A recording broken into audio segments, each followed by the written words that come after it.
Hello, my LGBT cuties, and welcome back to another episode of A Jaded Gay.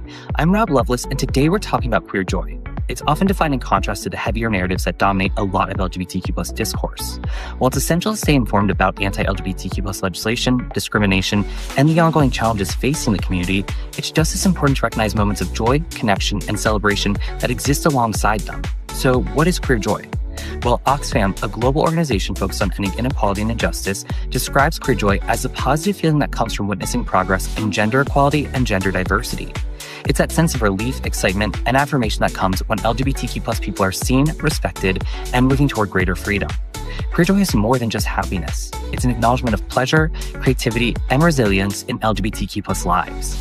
It actively challenges the idea that queerness is defined only by struggle, trauma, or survival. Instead, queer joy recognizes that LGBTQ plus people are not just enduring, they're creating, thriving, and imagining new ways of living. It's also important to distinguish queer joy from pride itself. Pride emerged as a form of resistance and continues to serve that purpose today. But queer joy adds another layer. It insists that liberation isn't only about fighting for rights, but also about experiencing fullness of life while doing so. In that sense, queer joy can be radical. It shows up in big visible ways like pride parades, but also in quieter moments. Being fully seen by a friend, feeling safe in community, or expressing identity without fear. Researchers and advocates often describe queer joy through a few key pillars. First, it's powerful.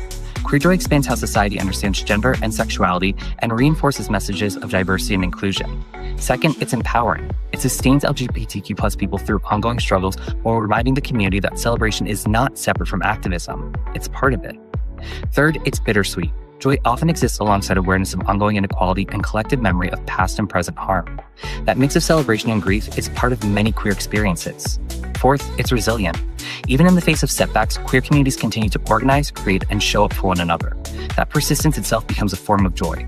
And finally, queer joy is collective. It belongs to everyone across gender identities, sexualities, races, and backgrounds. And it relies on both internal solidarity and meaningful allyship that extends beyond performative moments. So why does queer joy matter? Because it's transformative. It fosters belonging, hope, and self-acceptance, especially for LGBTQ plus youth who may still be forming their understanding of identity.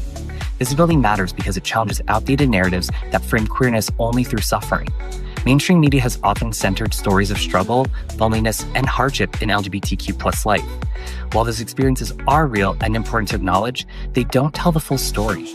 Queer joy helps expand that narrative to include love, creativity, safety, humor, and community.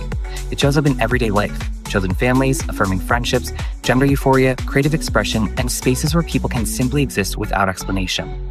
Ultimately, queer joy is both personal and political.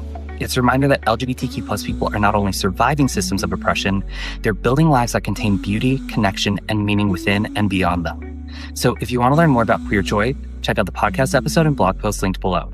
And remember, every day's all we have, so you gotta make your own happiness.